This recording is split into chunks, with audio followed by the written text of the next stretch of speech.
তাদের জন্য আমি আল্লাহ সাধারণ ক্ষমা ঘোষণা করে দিলাম এবং তাদের জন্য আমি আল্লাহ জান্নাত রেডি রেখে দিয়েছি। জোরে বলি সুবহানাল্লাহ। এখন প্রশ্ন হলো, হুজুর যতগুলো বলেন সব তো আমাদের মধ্যে আছে। আমরা তো মুসলমান, আমরা তো ইমানদার, আমরা তো অনুগত, আমরা তো সেজদা দেই, আমরা তো রুকু করি, আমরা দান করি, আমরা তো রোজাও রাখি, আমরা তো জিকিরও করি, আমরা তো লজ্জাস্থান হেফাজত করি। সব বললাম, সব ঠিক আছে, কিন্তু আমার বন্ধুগণ আসলে কি আমরা ঠিক আছি নাকি? আমরা কি ঠিক আছি? ঠিক না। ঈমান কারা এনেছেন দেখেন। একজন সাহাবী ঈমান আনলেন, ফলাফল কি হলো? যিনি ঈমান এনেছেন তার বাপ মারা গেছে আগে, এতিম, চাচার কাছে মানুষ হয়েছে। চাচার কানে সংবাদ গেছে ভাতিজা ইসলাম কবুল করছে, দিন মেনে নিয়েছে, মুসলমান হয়েছে, ঈমান এনেছে। বলা হলো, ভাতিজা শুনলাম তুমি নাকি ইসলাম কবুল করেছো, তোমার আব্বা কত আগে মারা গেল, আমি তোমাকে নিজে লালন পালন করলাম, নিজের সম্পত্তি দিলাম, তুমি এত বড় অপরাধ করে ফেললে। ভাতিজা বলতেছে, চাচা আপনার দৃষ্টিতে এটা অপরাধ হতে পারে, কিন্তু আমি জান্নাতের রাস্তা খুঁজে পেয়েছি। জোরে বলে সুবহানাল্লাহ। সবচাইতে ওই পথিকটা বড় বিপদের পথিক, ওই পথিকটা সবচেয়ে বড় বিপদের পথিক, যে জান্নাতের রাস্তা হারায়া ফেলবে। কিসের রাস্তা হারায়া ফেলবে? তাহলে আমাদের সবার আগে সব রাস্তা হেরে যাই আমরা, কিন্তু ভোলা যাবে না কিসের রাস্তা?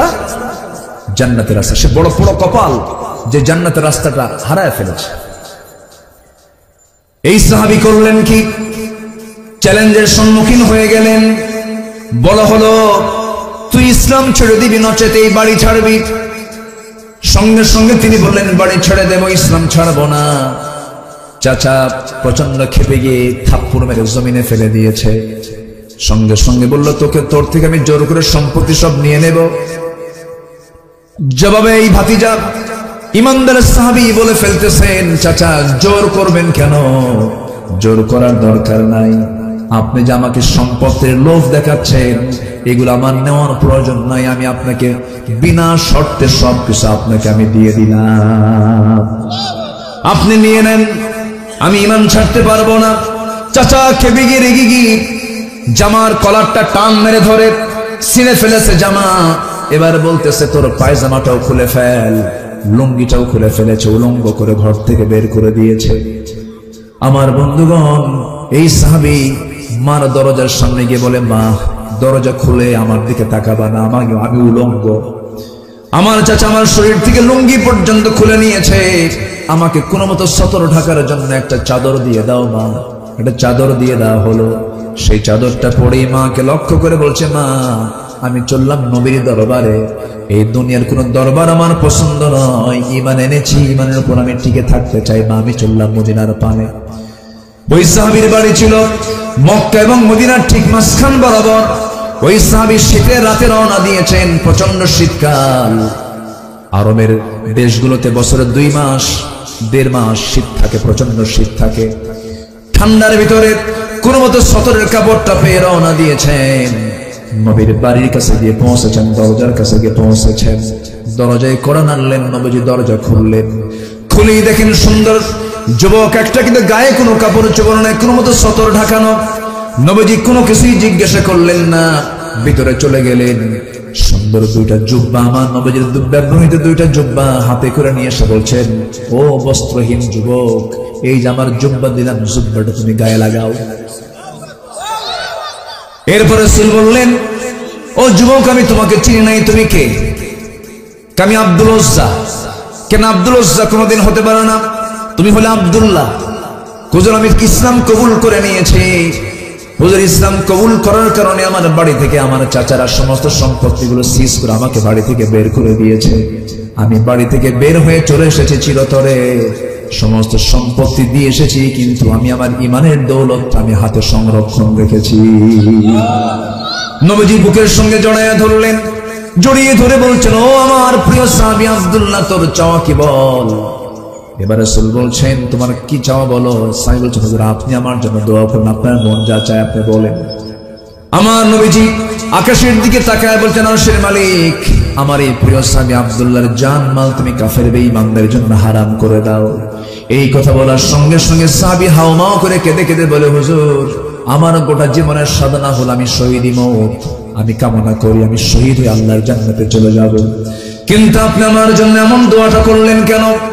এমন দোয়া তো আমি আশা করি নাই, প্রত্যাশা করি নাই। রাসূল বলছেন, ওয়াইম্মা তাআলা ফিরাশিহি, ও আমার সাহাবী তোর মরণ যদি বিছানাও যদি হয়ে থাকে, সাহাবী চিন্তা করিস না, আল্লাহ তোকে জান্নাত দিয়ে দেবে, আল্লাহ তোকে শহীদের দরজা দিয়ে দেবে। সঙ্গে সঙ্গে সঙ্গে সঙ্গে সাহাবী আমার নবীজিকে জড়িয়ে ধরলেন, বললেন, ও সাহাবী আব্দুল্লাহ যাও কোরআন তেলাওয়াত করো, আহলে সুফার সদস্যদের ভিতরে চলে যাও। আহলে সুফার সদস্যদের মধ্যে চলে গেলেন। সব সাহাবী তারা তেলাওয়াতে বিরক্ত হয়ে নবীর কাছে রিপোর্ট করেন, হুজুর নতুন একজন ব্যক্তি এসেছে, সাহাবী এসেছে, এত জোরে চিৎকার করে করে কোরআন তেলাওয়াত করে আমাদের ডিস্টার্ব হয়। রাসূল বলছেন, ও সাহাবীরা আমার আব্দুল্লাহর তেলাওয়াত করতে তোমরা বাধা দিও না, কারণ আব্দুল্লাহ চিৎকার মেরে এই জন্যই কোরআন তেলাওয়াত করে, কারণ আব্দুল্লাহর দিন গ্রহণ করতে গিয়া দুনিয়াটা তার ছাড়তে হয়েছে। আমার আব্দুল্লাহর তেলাওয়াতে বাধা দিও না। আমার নবীজি এই সাহাবীকে খুব ভালোবাসতেন। একদিন আমার নবীজি সাহাবে কেরাম কিনে যুদ্ধের ময়দানে চলে গেলেন। আব্দুল্লাহ যুদ্ধে অংশগ্রহণ করেছেন। যুদ্ধ শেষ হওয়ার পরে নবীজি মদিনার দিকে ফিরে আসতেছেন। ফিরে আসার মাঝে এমন সময় আমার নবীর কানে সংবাদ গেল, হুজুর আপনার ওই প্রিয় সাহাবী আব্দুল্লাহ শাহাদাত বরণ, ওই আব্দুল্লাহ দুনিয়া থেকে বিদায় হয় না, প্রচন্ড অসুস্থ। আমার নবীজি বলছেন, ভালো করে তার সেবা করো, ভালো করে তার শুশ্রূষা করো। 3 দিন পরে নবীর কাছে সংবাদ যাওয়া হলো, হুজুর আব্দুল্লাহ যুদ্ধে অংশগ্রহণ করেছে কিন্তু শাহাদাত বরণ করে নাই, রক্তপাত হয় নাই, কিন্তু বাঁচাতে পারলাম না। আব্দুল্লাহ কিন্তু আজকে সকালবেলা দুনিয়া থেকে বিদায় নিয়েছেন। নবীজির চোখে অশ্রু পূর্ণ হয়ে গেল। নবীজি কাঁদতে কাঁদতে বলছেন, সাহাবীরা রে, আমার এমন প্রিয় সাহাবীর মৃত্যুর কথা তোমরা আমাকে জানালে, ওই সাহাবীর জানাজার দায়িত্ব আমি কাউকে দেব না, আমি রাসূল নিজেই তার জানাজার দায়িত্ব গ্রহণ করে নিলাম। জোরে বলি সুবহানাল্লাহ, আরো জোরে বলি সুবহানাল্লাহ। আমার ভাইয়েরা, আমার নবীজি বললেন গোসল করায়া দাও, গোসল করানো হলো। জানাজা শুরু হয়ে গেল। রাসূল জানাজা পড়ায়া দিলেন। জানাজা শেষ করার পরে বলতেন, সাহাবীরা আমার প্রিয় সাহাবী, আমার কলিজার টুকরা সাহাবী আব্দুল্লাহ কবরটা তোমরা কোথায় খনন করেছো, কই জায়গায়? ওই যে 2 পাহাড়ের চিপায় আমরা কবরটা খনন করেছি। রাসূল বললেন, সাহাবীরা আমাকে নিয়ে যাও, আজকে আব্দুল্লাহর কবরে আব্দুল্লাহকে রাখার দায়িত্ব আমি কাউকে দেব না, এই সাহাবের লাশটা আমি নিজে বহন করে আমার আব্দুল্লাহকে আমি কবরে শোয়া দেব। আমার নবীজি কবরের সামনে চলে গেলেন, কবরে মাটিতে নামলেন, হাতটা গায়ে দিলেন। এমন সময় লাশটা যখন হাতে দেওয়া হলো, রাসূল বলছেন, আমরা আবু বকর ডানে নামো, ওমর বামে নামো। কি কত বড় ভাগ্যবান সাহাবী সেই সাহাবী কবরবাসী, যার কবরে নেমেছেন আমার নবীর মতো মানুষ, আবু বকর ওমরের মতো মানুষ। যখন সুবহানাল্লাহ। আমার নবীজি এবার বলছেন, লাশটা দিয়ে দাও হাতে। শোয়া দিলেন আব্দুল্লাহকে নবীজি নিজ হাতে, বুকের উপরে হাত রেখে কেঁদে কেঁদে আরশে আজিমের মালিকের দিকে লক্ষ্য করে বলছে, আল্লাহ তাআলা এই আমার আব্দুল্লাহর মৃত্যুর দিন পর্যন্ত, এই মুহূর্ত পর্যন্ত আমি আব্দুল্লাহর উপরে রাজি আছি, সন্তুষ্ট আছে, তুমি আল্লাহ মাফ করে দাও। এই দোয়াটা যখন করলেন, পাশে একজন সাহাবী, খুব সচেতন সাহাবী, আল্লাহওয়ালা সাহাবী সাদ ইবনে আবি ওয়াক্কাস রাদিয়াল্লাহু তাআলা চিৎকার মেরে মেরে পাগলের মতো বলছেন, আরে ওরে সাদ, তোর মতো হতভাগা বান্দা এই দুনিয়াতে নাই। এই সাদ বিন আবি ওয়াক্কাস আজকে জীবন্ত সাহাবী না, জীবন্ত সাদ না হয়ে যদি মরা সাদ হতো, এই কবরবাসী যদি হয়ে যেত, এই সাদের জীবনটা বড় ভাগ্যবান হয়ে যেত। যেরকম সুবহানাল্লাহ। আমার ভাইরা, আমার বন্ধুগণ, ইমান টেনেছি, ইমানটার যত্ন আমরা নেব। জোরে বলি ইনশাআল্লাহ। ইমানের যত্ন আছে না নাই বলেন? যত্ন আছে। বাগান সাজাবেন, মেহনত করতে হয়। জঙ্গল বানাবেন, কোনো মেহনত লাগে না। ইমান এনেছি, ইমানের যত্ন নিতে হবে। খারাপ হবেন, খারাপের জন্য কোনো যত্নের প্রয়োজন হয় না। ইমান যখন এনেছি, প্রথম আহ্বান আমরা নামাজ পড়বো। কি পড়বো বলেন? নামাজ পড়বো। নামাজের জন্য কি শিখতে হবে বলেন? কোরআন শিখতে হবে। কোরআন শিখবো। জোরে বলে ইনশাআল্লাহ। নামাজটা শুরু করব কোন নামাজ দিয়ে বলেন? কার গিট ছুটাবো? কার গিট ছুটাবো? শয়তানের গিট ছুটাবো। এরপর ইমানের যত্ন নেব আমরা। ইমানের মধ্যে শিরিক ঢুকাবো না, ইমানের মধ্যে বেদাত ঢুকাবো না, ইমানের মধ্যে সুদ ঢুকাবো না, ইমানের মধ্যে মদ ঢুকাবো না, ইমানের মধ্যে বেনামাজি লোককে ঢুকাবো না, ইমানের মধ্যে আমার সেই নেতাকে ঢুকাবো না যে নেতা নামাজ পড়ে না, ঠিক কিনা? যুবকরা বিশেষ করে তোমাকে যারা মদের বোতল তুলে দেবে, অস্ত্র হাতে তুলে দেবে, তোমাকে জেনা করার জন্য উৎসাহ দেবে, যুবক তোমার চরিত্র নষ্ট করার জন্য তোমার হাতে ইয়াবা দেবে, ট্যাবলেট দেবে, ওই সমস্ত নেতৃত্বের মুখে তোমার জুতা মারতে হবে। যুবকরা রাজি আছো কারা কারা? হাত উঁচু করে দেখাও।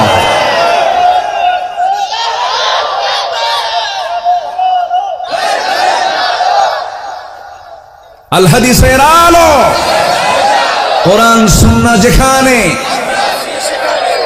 আল কোরআনের আলো।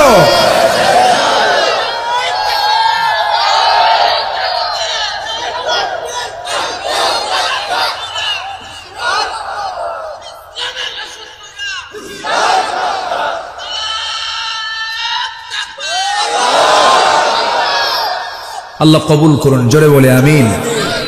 আজান তো বহু আগে হয়ে গেছে মনে হয়, আজান মনে হয় হয়েছে না? আজান হচ্ছে মনে হয়। সম্মানিত ভাইয়েরা, সম্মানিত বন্ধুগণ, আমরা নামাজ পড়ি না ইনশাআল্লাহ? নামাজ পড়ি তো? এশার নামাজ পড়বেন কারা? একটু হাত তুলে দেখান তো দেখি। জোরে বলি ইয়া আল্লাহ, আমাদেরকে ফজর, জোহর, আসর, মাগরিব, এশা 5 ওয়াক্ত সালাত আদায় করার তৌফিক তুমি আল্লাহ দিয়া দাও। জোরে বলি আমিন, আরো জোরে আমিন। সম্মানিত ভাইয়েরা, সম্মানিত বন্ধুগণ, মাহফিলটা কিসের? এটা যুব সমাজ। গত বছর মাহফিল হয়েছে, আলহামদুলিল্লাহ। আল্লাহ তুমি এই মাহফিলকে কবুল করো, জোরে বলি আমিন। এখানে অনেক মুরব্বীরা আছেন, যখন আজান হয়ে যায় তখন নামাজটা কি হয়ে যায়? জরুরি হয়ে যায়। তো তেমনি যখন কেউ মারা যায় তখন তার জন্য জানাজাটা কি হয়ে যায়? যখন কারো মেয়ে বড় হয়ে যায় তখন তার জন্য কি জরুরি হয়ে যায়? বিবাহটা জরুরি হয়ে যায়। সম্মানিত ভাইয়েরা, আমার মন চাচ্ছে আমি আরো কথা বলি, কিন্তু আমি বলেছি প্রথমে, অনেকে শোনেন নাই, পরে আসছেন। এখানে লেখা আছে বয়ানের সময় মাগরিব থেকে এশা পর্যন্ত। কেন জানেন? আমার সেকেন্ড আরেকটা মাহফিল আছে বলেই তো আমি এটা বলেছি। এখন একটা পাখি আকাশে যখন ওড়ে তখন এক ডানায় ওড়ে না 2 ডানায় ওড়ে? যদি আমাকে একটু আগে বলেন, 1 বছর আগে যদি বলেন, আমি ফুল একটা টাইম, যেটা মাহফিলের মূল যৌবনকাল, এশার পর আমার দেশের মানুষ খাওয়া দাওয়া করে, আর একটা তো শহরতলি, একদম যশোরের একদম কাছাকাছি, মানুষ আসতে পারে নাই, তো অনেকে আফসোস করবে। ব্যবসায় আছে, দোকানপাটে আছে, আসতে পারে নাই। তো জাস্ট 9টা থেকে 11টা পর্যন্ত যে মূল টাইমটা, এটা আগামী বছরের জন্য যদি আপনারা যোগাযোগ করেন আমি দেওয়ার চেষ্টা করব। জোরে বলি ইনশাআল্লাহ। আমি আপনাদেরকে একটু কলেজে ক্ষত দিয়ে গেলাম আজকে, আমি বুঝতেছি একটু হলেও কষ্ট আপনি ফিল হয়তো করছেন, কিন্তু নিরুপায় হয়ে আমি এটা বলতে বাধ্য হচ্ছি। তো আজান হয়ে গেছে আশপাশে, এখানে আজানটা দেওয়া হয়নি মাহফিলের সৌন্দর্য রক্ষার্থে। সবাই বসবেন, তার আগ দিয়ে কেউ উঠবেন না, আমি কিন্তু উঠতে বলিনি। যদি আমি এখানে না বলে এখান থেকে উঠে যাই, এটা কি আদব হবে না একটু বেয়াদবি হবে বলেন তো? বেয়াদবি। বসেছি যখন, ইমাম নামাজ শুরু করেছেন, জাহান্নামের গর্তটা এত ভয়ঙ্কর, এত ভয়ঙ্কর জাহান্নামের গর্ত। তাফসীরে এসেছে জাহান্নামের গর্তগুলোকে জাহান্নাম পর্যন্ত ভয় পায়, এত ভয়ঙ্কর সেই জাহান্নামের গর্তগুলো। জাহান্নামটার এরিয়া কেমন বড় হবে, জাহান্নামটা কত বড় হবে। এই যে আমরা দিনের বেলা সূর্য দেখতে পাই আকাশের উপরে, আমাদের মাথার উপরে আমরা দেখতে পাই সূর্যটা। সূর্য যদিও দেখতে আমাদের চোখে প্লেটের মতো মনে হয়, কিন্তু ছোট্ট এই পৃথিবীকে আলোকিত করার জন্য 13 লক্ষ পৃথিবীর সমান আল্লাহ তাআলা একটা সূর্য বানাইছেন। জোরে কোন সুবহানাল্লাহ। কয় লক্ষ পৃথিবীর সমান? 13 লক্ষ পৃথিবীর সমান একটা সূর্য বানায়া এত ছোট একটা পৃথিবীকে তিনি আলোকিত করছেন। ওই বিশাল সূর্য যদি সমুদ্রের মুখে যদি ছেড়ে দেওয়া হয়, বাচ্চার মুখে চকলেট দিলে বলে যেমন 3-4 মিনিট পরে চকলেটটা মুখের ভিতরে নিঃশেষ হয়ে যায়, জাহান্নামের মধ্যে যদি এই বিশাল সূর্যকে ঢুকায় দেওয়া হয়, নিমিষেই সেই সূর্যটা জাহান্নামের মধ্যে হেরে যাবে। এত ভয়ঙ্কর জাহান্নাম। সেই জাহান্নামের মধ্যে আবার গর্ত আছে, সেই গর্তটা এত ভয়ঙ্কর আমার বন্ধুগণ, সেই গর্তের মধ্যে তারা ঢুকবে যারা নামাজকে দুনিয়াতে নষ্ট করে ফেলেছে, নামাজ যারা পড়ে নাই, নামাজ যারা বাদ দিয়েছে। আল্লাহ সবচেয়ে বান্দার উপরে সবচেয়ে বেশি খেপে যান, রেগে যান কি? সাল্লে পড়ে বলে, নামাজ সাল্লে পড়ে। আমার বন্ধুগণ, প্রত্যেক রাতের শেষ রাতের সময় মুয়াজ্জিন যখন আযান দেয়, সেই সময় শয়তান প্রত্যেক বান্দার কাছে এসে ওয়াসওয়াসা দিয়ে থাকে, বলে আলাইকা লাইলুন তাবিল, আলাইকা লাইলুন তাবিল। শয়তান কিন্তু ওয়াজও করে, আয়েশা সুন্দর করে ওয়াজ করে আর বলে তোর জন্য রাত অনেক লম্বা, ঘুমা ঘুমা, এরকম করে আদর করতে থাকে। শয়তান তিনটা গিট মেরে দেয়। তিনটা কি মেরে দেয়? গিট। এলাকায় কি বলে? দড়ি, গিরা। আচ্ছা, আপনাদের ভাষা তো অনেক সুন্দর, স্মার্ট ভাষা। জি আলহামদুলিল্লাহ বলেন। ওভার স্মার্ট, খালি স্মার্ট বললে ভুল হবে, ওভার স্মার্ট। খুবই সুন্দর ভাষা, এত ভাষা সুন্দর পৃথিবীর কোথাও পাবেন না, বলি আলহামদুলিল্লাহ। আমার একটা বহুল আলোচিত একটা ভাই, একটা মানে 1 মিনিটের একটা বক্তৃতা আছে ভাষার উপরে, যশোর তো যশোরই, তাই না? একটা বক্তব্য আমার আছে, আমি পরে শুনলাম যেটা নাকি সবাই শুনেছে। তো এটা নিয়ামত আপনাদের জন্য, বলি আলহামদুলিল্লাহ। আপনার জন্ম যদি নোয়াখালী হইতো তাহলে কি হতে বলেন? আল্লাহ পাক বলতে পারেন, আল্লাহ আল্লাহ ফাক হয় না। পানিরে হানি কয়, পানিরে কি কয়? হানি কয়। ছেলেকে বাপ বলতেছে, শোয়ার সময় হয়ে গেছে, ঘুমানোর সময় হয়ে গেছে, ছেলে ঘুমাচ্ছে না, বাপ রেগে উঠে বলতেছে মুতিয়াই হুতি যা। কথা বোঝেন নাই? মুতিয়াই হুতি যা মানে পেশাব করে তাড়াতাড়ি শুয়ে পড়, মুতিয়াই হুতি যা। চিন্তা করেন ভাষার কি মানে কাফন দাফন হয়ে গেছে, একদম ভাষা শেষ। কিন্তু আপনাদের ভাষাটা অনেক সুন্দর ভাষা, বলি আলহামদুলিল্লাহ। তবে মায়ের ভাষা তো সব ভাষাই সুন্দর, সব ভাষাই, ওটাও একটা ভাষা, কিন্তু ভাষার রূপটা চেঞ্জ হয়ে গেছে। এই মজাও লাগে, মজা লাগে না?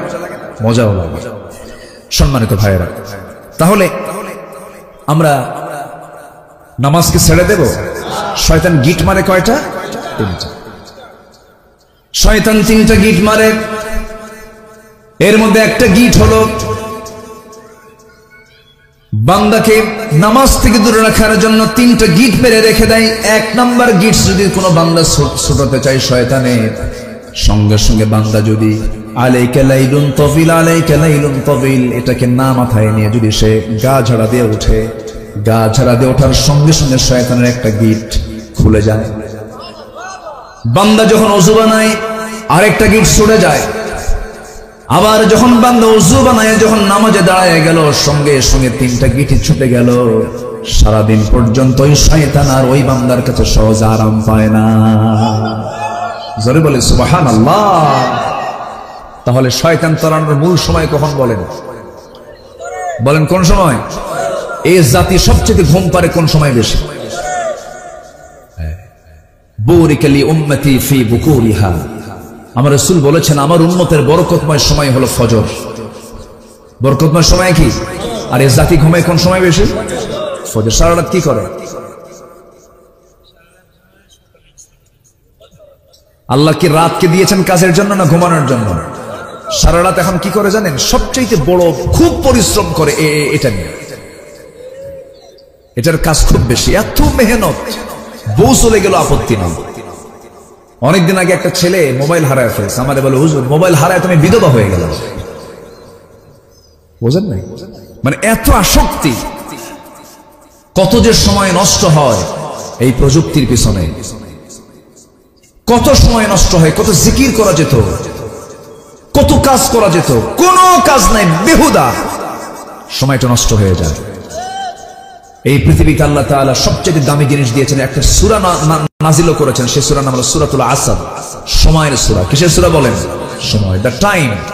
সময়কে আমরা দাম দেব না। তাহলে আমাদের শয়তানকে নিজের শরীর থেকে আগে তাড়ানোর জন্য প্রথম উদ্যোগ নিতে হবে কোন সময়? বলেন কোন সময়? আজকে কি ফজর হবে সবার? আমি কিন্তু সাইজ করতেছি ধীরে ধীরে, রাগ করা যাবে না ভাই। রাগ করতেছেন আপনারা? আমার ওয়াজের ধরনটা একটু ভিন্ন। মানে কিছু ওয়াইজ আছে এমন কান্দায় বক্তা নিজেও কান্দে, শ্রোতাও কান্দে, কান্দে কুন্দে যারে যা। যখন বলা হয় বুঝলেন কি, বুঝলাম তো না, কানলাম ঠিকই, বুঝলাম না কিছু। ওই কান্দে লাভ আছে বলেন? ওই কি বলে, একটা ছোট্ট মেয়ে 8 বছর বয়স, হাও মাও করে কান্দে। মা এসে বলতেছে, মা তুমি কান্দো কেন? তাও কান্দে। তো সন্তানের কান্না দেখে মা কে থাকে, মাও কান্দে। তো মা বেটির কান্না দেখে সব আশেপাশের প্রতিবেশী এরা এসে, এই বাপ দুই মা মেয়ের কান্না দেখে এরাও কান্দে। কান্দি শেষে এসে এখন সবাই মিলে প্রশ্ন করছে, মা আমরা তো সবাই তোমার জন্য কান্দলাম, কিন্তু তুমি কান্নলা কেন? এটা তো বুঝলাম না আমরা। কান্নার কারণটা কি একটু বলো। বলতেছে, কান্দলাম এই জন্য মা, আমার বয়স এখন 8 বছর। যখন আমার বয়স 18 বছর হবে তখন আমার বিয়ে হবে। বিয়ে হওয়ার পরে একটা বাচ্চা হবে, সেই বাচ্চাটা একটা ছেলে সন্তান হবে। ওর বয়স যখন 8 বছর হবে, ওই সময় যদি বাচ্চাটা মরে যায় আমি থাকবো কেমন? এই জন্য কান্দি। কি কথা কি বুঝতেছেন? তাহলে কান্নার কোনো কারণ হলো? কাঁদতেই যদি হয় আমরা কাঁদবো কার কাছে? ওই ফজরে উঠে কাঁদবো। আমার কান্না কেউ শুনবে না, শুনবেন শুধু কে? আমার অভাব কেউ দূর করবেন, অভাব দূর করবেন কে? আমার আল্লাহ। তাহলে আমরা সিদ্ধান্ত নিলাম, শয়তানের সারাদিনের প্রথম যে তার অপারেশন সেটা হলো গিট দিয়ে রাখে ঘুমন্ত অবস্থায়, ওই গিট ছুটাবো আমরা। দিন শুরু করব নামাজ দিয়ে, সেজদা দিয়া, আবার সুন্দর করে কোরআন তেলাওয়াত করব। যদি কোনো বান্দা ফজর নামাজটা জামাতে পড়ে, এশার নামাজটা যদি জামাত আদায় করতে পারে, গোটা রাত কিয়ামুল লাইল করলে যে সওয়াবটা হয়, আল্লাহ রাব্বুল আলামিন তার আমলনামায় সেই সওয়াব দিয়ে দেন। জোরে বলি সুবহানাল্লাহ, আরো জোরে বলি সুবহানাল্লাহ। আমার বন্ধুগণ, আরেকটা কারণ আল্লাহ রাব্বুল আলামিন বান্দাকে জাহান্নামের গর্তের মধ্যে ঢুকাবেন, সেটা হলো মন যা চায় তাই করা। মন যা চায় তাই কি করা যাবে নাকি? মন যা চায় তাই কি করা যাবে? আমাদের মন কি ভালো? আস্তে কর, আমাদের মন ভালো? মন তো ভালো না, আমাদের মন খুব খারাপ। মন চায় অনেক কিছু। আচ্ছা, পুরুষ যারা বসে আছেন তাদের কি মন চায় না একটু মেয়েদের দিকে চায় থাকি? দেখেন, মানে নজর মনে দেই না, মনে হয় ভাবসা মনে হয় কি বলেন, মন কি চায় কিনা বলেন? যদি পুরুষ হন তাহলে হবে চাবেন। বলেন, পুরুষ যারা আছে নারীর প্রতি কি তাকাতে মন চায় না? চায় কিনা? চায়। মন তো চায়, তাকানো কি যাবে? পরনারীর দিকে তাকানো যাবে? তাকালে কি হবে? কে গুনাহ দেবেন? কার ভয়? তাকাবো না কার ভয়ে? তাহলে মনের ট্রিটমেন্ট আমি নিজেই করলাম, আমি তাকাচ্ছি না। আল্লাহ বললেন আমি তোকে মুজাহিদের সওয়াব দিয়ে দিলাম। যেরকম সুবহানাল্লাহ। তাহলে মন কিন্তু প্রথম চান্সে খারাপ কিছু চায়। মন চায় ওরে ঠকাই, মন চায় ওরে কেমনে পেঁচের মধ্যে ফেলবো, মন চায় কেমনে মিথ্যা কথা বলবো, কেমনে ঠকাবো। মন তো শুধু খারাপ কিছু চায়। কিন্তু মনটাকে আপনি যদি ট্রিটমেন্ট করতে পারেন, আল্লাহ বলছেন সেই হচ্ছে সবচেয়ে বড় সফল। যেরকম সুবহানাল্লাহ। قد أفلح من تزكى قد أفلح من تزكى وذكر اسم ربه فصلى। সে ব্যক্তি সফল যে ব্যক্তি নফসের ট্রিটমেন্ট করতে পেরেছে। জোরে বলি সুবহানাল্লাহ। আল্লাহ রাব্বুল আলামিন বলেন, ওয়াত্তাবাউশ শাহাওয়াত, যারা নফসের দাসত্ব করে দুনিয়া থেকে বিদায় নিয়ে নেবে, আমি তাদেরকে জাহান্নামের গর্তের মধ্যে ঢুকায় ফেলবো। মন যা চায় তা করা যাবে না। মন চায় আমার আইন দিয়ে আমি দেশ চালাবো, তা হবে না। মন আপনার চাইবে হবে না, কারণ আল্লাহ বলছেন তোর আইন দিয়ে নয়, আমি আল্লাহ আমার আইন দিয়ে তোর দেশ চালাতে হবে। জোরে বলেন ঠিক কিনা? মন যা চায় তাই করা যাবে না। আল্লাহ রাব্বুল আলামিন সূরাতুল আহজাবের 35 নম্বর আয়াত আমি একটু মিলায়ে দিচ্ছি। আগের থেকে যোগসূত্র মিলায়ে দিয়ে আয়াতের সঙ্গে আমি ঢুকে যাচ্ছি, আয়াতের সঙ্গে মিলায়ে দিয়ে আমি আয়াতের গভীরে আস্তে আস্তে চলে যাচ্ছি। আমার বন্ধু আল্লাহ রাব্বুল আলামিন বান্দাকে ডাক দিয়ে বলছেন, বান্দারে 10টা গুণে গুণান্বিত যদি হতে পারো, আমি তোমাকে 2টা পুরস্কার দিয়ে দেব। 1 নম্বর হলো সাধারণ ক্ষমা, আর আমি তোমার জন্য বিশাল বড় পুরস্কার আমি জান্নাত রেখে দিয়েছি। 10 কাজে কয় পুরস্কার? 10 কাজের কয় পুরস্কার? একটা হলো ক্ষমা। একটা কি? ক্ষমা। কে করে দিবেন? কে করে দিবেন? আর জান্নাত কে দিয়ে দিবেন? সবাই কি জান্নাত নিতে চান? জান্নাত ছোট না বড়? পৃথিবী বড় না জান্নাত বড়?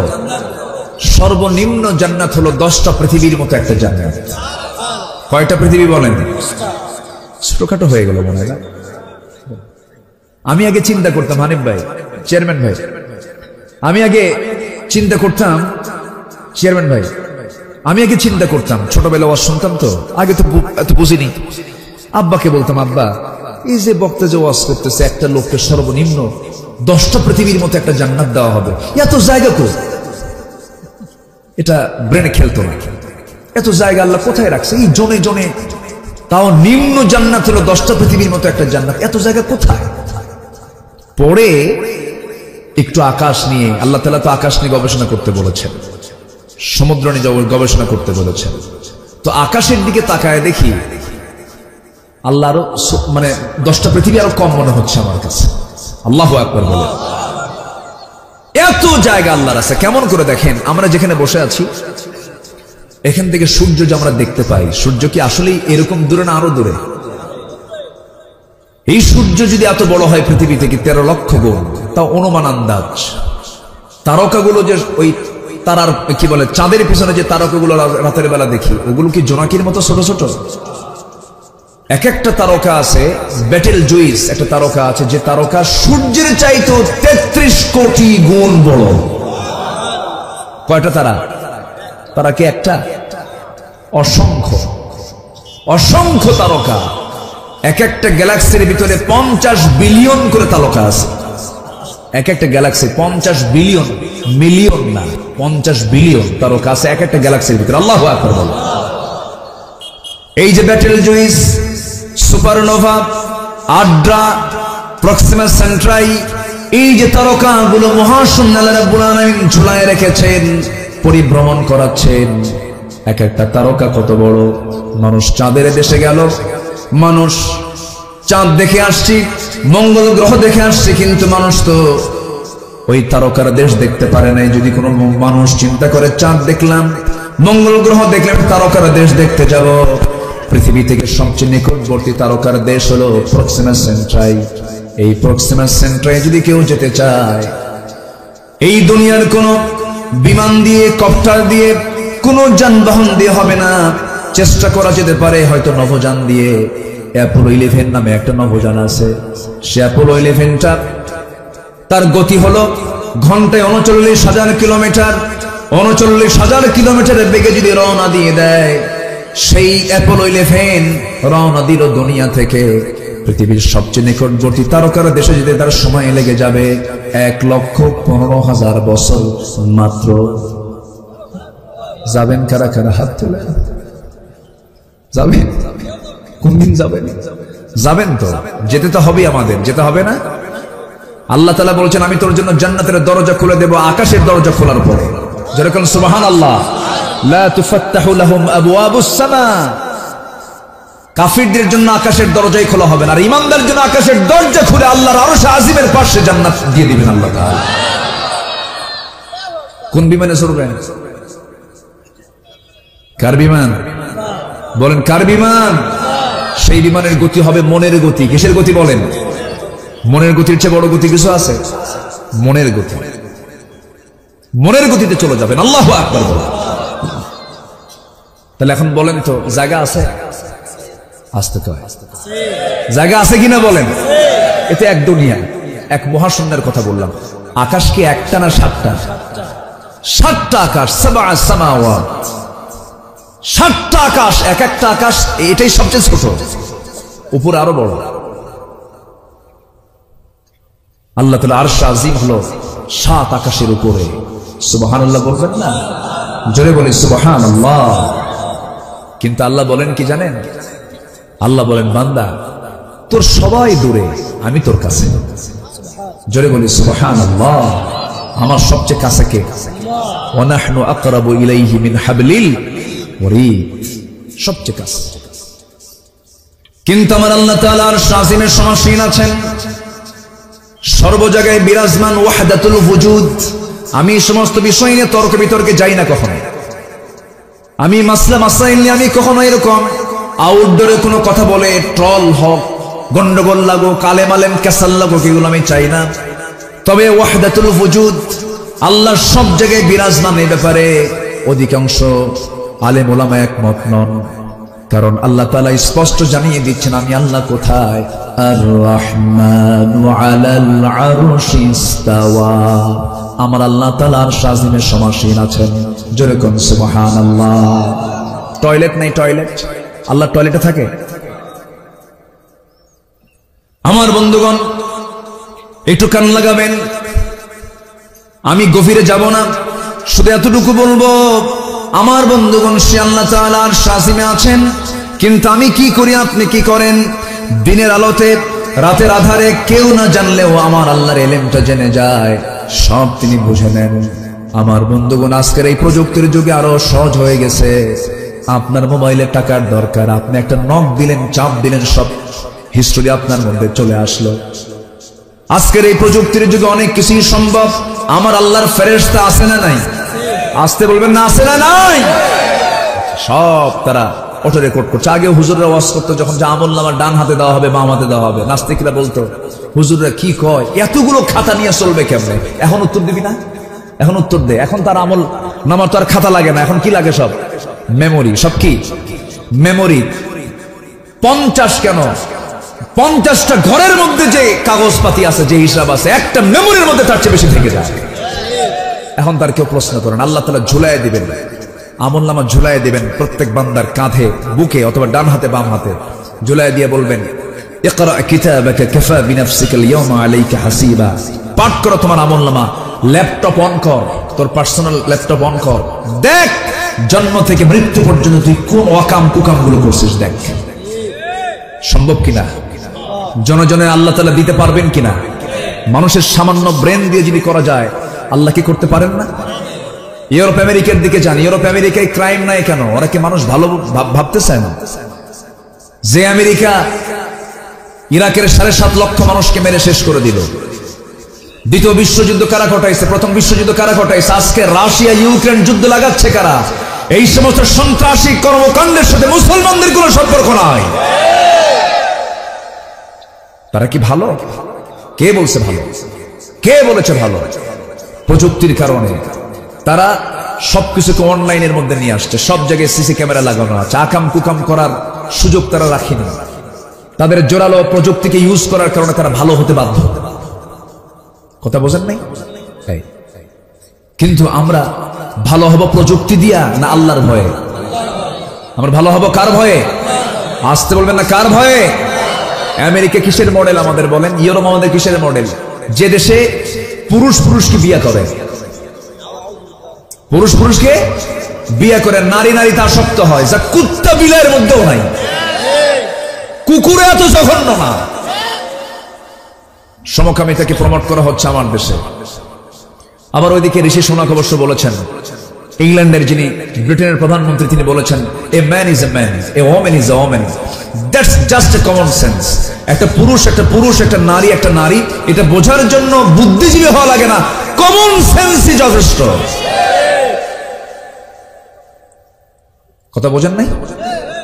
এই বিকৃত যৌনাচারে জাতিকে মিশিয়ে দেবার জন্য আমার দেশেও কিছু সমকামী বের হয়েছে। ট্রান্সজেন্ডার কেন শেখানো হয়? কেন ট্রান্সজেন্ডারের এই সমস্ত কথা শিখান? জাতির কিসমত ভালো হয়ে যাবে। ফিলিস্তিন বন্ধু না ইসরায়েল বন্ধু আমাদের? কারা বন্ধু আমাদের বলেন? কারা বন্ধু?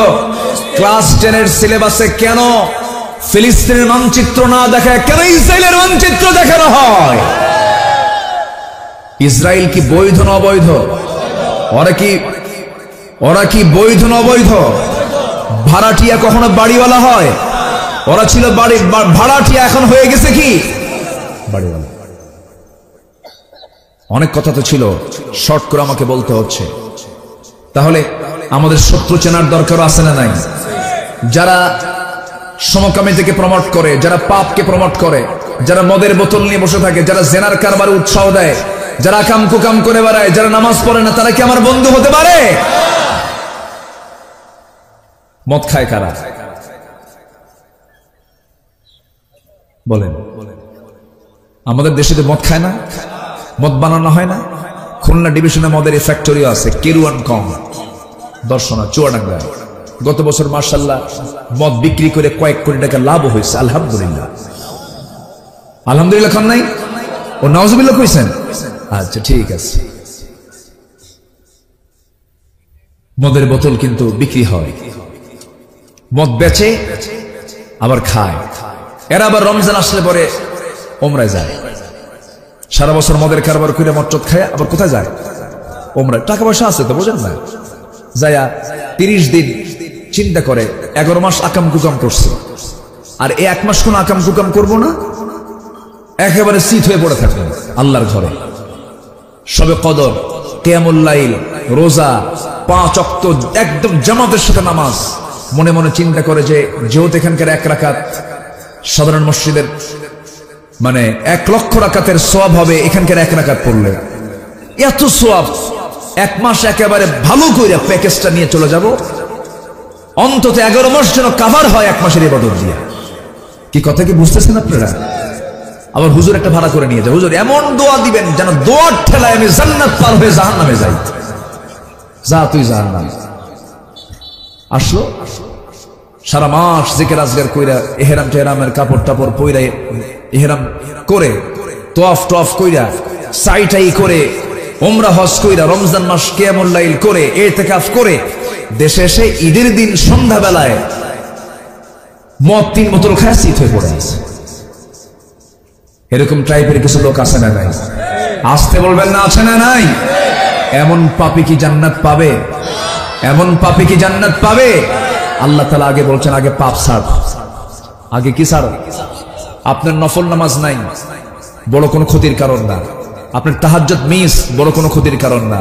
কিন্তু আপনার বড় গুনাহ শিরক ছেড়েছেন, বড় গুনাহ বিদআত ছেড়েছেন, বড় গুনাহ বাপমার সঙ্গে আপনি নাফরমানি না করে বাপমার খেদমত করেছেন। আপনার জন্য এটাই প্লাস, এটা আপনাকে জান্নাতে নিয়ে চলে যাবে। কষ্ট পাচ্ছেন? আমার আপনার জন্য এখন নাম্বার 3 আমি আপনাদেরকে বলছি, সেটা হলো আমরা আমাদের চ্যালেঞ্জ হবে আমরা পাপ কাজে জড়াবো না। সবাইকে রাজি আছেন? সবাইকে রাজি আছেন? জোরে বলি ইনশাআল্লাহ পাপের দিকে যাব। 10টা গুণ আমরা অর্জন করব, 10টা গুণে গুণান্বিত আমরা হয়ে যাব। নাম্বার 1 হলো ইন্নাল মুসলিমিনা ওয়াল মুসলিমাতি ওয়াল মুমিনিনা ওয়াল মুমিনাত ওয়াল কানিতিনা ওয়াল কানিতাত ওয়াস সাদিকিনা ওয়াস সাদিকাত والصابرين والصابرات والخاشعين والخاشعات والمتصدقين والمتصدقات والصائمين والصائمات والحافظين فروجهم والحافظات والذاكرين الله كثيرا والذاكرات أحد الله لهم مغفرة وأجرا عظيما جربنا الله أكبر বাড়িতে মিলাই নেবেন আল্লাহ রাব্বুল আলামিন বলছেন তোমরা মুসলমান পুরুষ এবং মুসলমান নারী, মুমিন পুরুষ মুমিনা নারী, অনুগত পুরুষ অনুগত নারী, দানবীর দানশীল পুরুষ দানশীল না দানশীলা নারী, ধৈর্যশীল পুরুষ ধৈর্যশীলা নারী। এরপর আল খাশিঈন ওয়াল খাশিআত, আবার বলছেন বিনয়ী পুরুষ বিনয়ী নারী, ওয়াল মুতাসাদ্দিকিন ওয়াল মুতাসাদ্দিকাত, দানশীল পুরুষ দানশীলা নারী, ওয়াস সাইমিন ওয়াস সাইমাত, রোজা রাখা পুরুষ রোজা রাখা নারী, ওয়াল হাফিযিনা ফুরুজাহুম, লজ্জাস্থানের হেফাজতকারী পুরুষ এবং লজ্জাস্থানের হেফাজতকারিণী নারী, ওয়ায-যাকিরিনা আল্লাহ কাসীরা, আল্লাহ জিকির করনেওয়ালা পুরুষ এবং জিকির করনেওয়ালা নারী। এই 10টা গুণে গুণান্বিত যে বান্দা হবে আল্লাহ বলছেন তাদের জন্য আমি আল্লাহ সাধারণ ক্ষমা ঘোষণা করে দিলাম এবং তাদের জন্য আমি আল্লাহ জান্নাত রেডি রেখে দিয়েছি। জোরে বলি সুবহানাল্লাহ। এখন প্রশ্ন হলো হুজুর যতগুলো বলেন সব তো আমাদের মধ্যে আছে। আমরা তো মুসলমান, আমরা তো ইমানদার, আমরা তো অনুগত, আমরা তো সেজদা দেই, আমরা তো রুকু করি, আমরা তো দান করি, আমরা তো রোজাও রাখি, আমরা তো জিকিরও করি, আমরা তো লজ্জাস্থান হেফাজত করি। সব বললাম, সব ঠিক আছে, কিন্তু আমার বন্ধুগণ আসলে কি আমরা ঠিক আছি নাকি? আমরা কি ঠিক আছি? ঠিক না। ঈমান কারা এনেছেন দেখেন। একজন সাহাবী ঈমান আনলেন, ফলাফল কি হলো? যিনি ঈমান এনেছেন তার বাপ মারা গেছে আগে, এতিম, চাচার কাছে মানুষ হয়েছে। চাচার কানে সংবাদ গেছে ভাতিজা ইসলাম কবুল করছে, দিন মেনে নিয়েছে, মুসলমান হয়েছে, ঈমান এনেছে। বলা হলো, ভাতিজা শুনলাম তুমি নাকি ইসলাম কবুল করেছো, তোমার আব্বা কত আগে মারা গেল, আমি তোমাকে নিজে লালন পালন করলাম, নিজের সম্পত্তি দিলাম, তুমি এত বড় অপরাধ করে ফেললে। ভাতিজা বলতেছে, চাচা আপনার দৃষ্টিতে এটা অপরাধ হতে পারে, কিন্তু আমি জান্নাতের রাস্তা খুঁজে পেয়েছি। জোরে বলে সুবহানাল্লাহ। সবচাইতে ওই পথিকটা বড় বিপদের পথিক, ওই পথিকটা সবচেয়ে বড় বিপদের পথিক, যে জান্নাতের রাস্তা হারায়া ফেলবে। কিসের রাস্তা হারায়া ফেলবে? তাহলে আমাদের সবার আগে সব রাস্তা হেরে যাই আমরা, কিন্তু বলা যাবে না কিসের রাস্তা? জান্নাতের রাস্তা। সে বড় পুরো কপাল যে জান্নাতের রাস্তাটা হারায়া ফেলেছে। এই সাহাবী করলেন কি? চ্যালেঞ্জের সম্মুখীন হয়ে গেলেন। বলা হলো, তুই ইসলাম ছেড়ে দিবি, নচেত এই বাড়ি ছাড়বি। সঙ্গে সঙ্গে তিনি বললেন, বাড়ি ছেড়ে দেব, ইসলাম ছাড়বো না। চাচা প্রচন্ড ক্ষেপে গিয়ে থাপ্পড় মেরে জমিনে ফেলে দিয়েছে। সঙ্গে সঙ্গে বলল, তোর থেকে আমি জোর করে সম্পত্তি সব নিয়ে নেব। জবাবে এই ভাতিজা ইমানদার সাহাবী বলে ফেলতেছেন, চাচা জোর করবেন কেন? জোর করার দরকার নাই। আপনি যে আমাকে সম্পত্তির লোভ দেখাচ্ছেন, এগুলো আমার নেওয়ার প্রয়োজন নাই। আমি আপনাকে বিনা শর্তে সবকিছু আপনাকে আমি দিয়ে দিলাম, আপনি নিয়ে নেন, আমি ঈমান ছাড়তে পারবো না। চাচা খেপে গিয়ে রেগে গিয়ে জামার কলারটা টান মেরে ধরে ছিঁড়ে ফেলেছে জামা। এবার বলতেছে, তোর পায়জামাটাও খুলে ফেল, লুঙ্গিটাও খুলে ফেলেছে, উলঙ্গ করে ঘর থেকে বের করে দিয়েছে। আমার বন্ধুগণ, এই সাহাবী মার দরজার সামনে গিয়ে বলে, মা দরজা খুলে আমার দিকে তাকাবা না, আমি উলঙ্গ। আমার চাচা আমার শরীর থেকে লুঙ্গি পর্যন্ত খুলে নিয়েছে, আমাকে কোনো মতো সতর ঢাকার জন্য একটা চাদর দিয়ে দাও মা। একটা চাদর দিয়ে দেওয়া হলো। সেই চাদরটা পরে মাকে লক্ষ্য করে বলছে, মা আমি চললাম নবীর দরবারে, এই দুনিয়ার কোন দরবার আমার পছন্দ নয়, ঈমান এনেছি, ঈমানের উপর আমি টিকে থাকতে চাই, মা আমি চললাম মদিনার পানে। ওই সাহাবীর বাড়ি ছিল মক্কা এবং মদিনার ঠিক মাঝখান বরাবর। ওই সাহাবী শীতের রাতে রওনা দিয়েছেন, প্রচন্ড শীতকাল। আরবের দেশগুলোতে বছরে 2 মাস 1.5 মাস শীত থাকে, প্রচন্ড শীত থাকে। ঠান্ডার ভিতরে কোনো মতো সতরের কাপড়টা পেয়ে রওনা দিয়েছেন। নবীর বাড়ির কাছে গিয়ে পৌঁছেছেন, দরজার কাছে গিয়ে পৌঁছেছেন। দরজায় কড়া নাড়লেন, নবীজি দরজা খুললেন। খুলেই দেখেন সুন্দর যুবক একটা, কিন্তু গায়ে কোনো কাপড় চোপড় নেই, কোনো মতো সতর ঢাকানো। নবীজি কোনো কিছুই জিজ্ঞাসা করলেন না, ভিতরে চলে গেলেন। সুন্দর 2টা জুব্বা, আমার নবীজির ব্যবহৃত 2টা জুব্বা হাতে করে নিয়ে এসে বলছেন, ও বস্ত্রহীন যুবক, এই যে আমার জুব্বা দিলাম, জুব্বাটা তুমি গায়ে লাগাও। এরপরে সিল বললেন, ও যুবক আমি তোমাকে চিনি নাই, তুমি কে? আমি আব্দুল উজ্জা। কেন আব্দুল উজ্জা? কোনোদিন হতে পারে না, তুমি হলে আব্দুল্লাহ। হুজুর আমি ইসলাম কবুল করে নিয়েছি।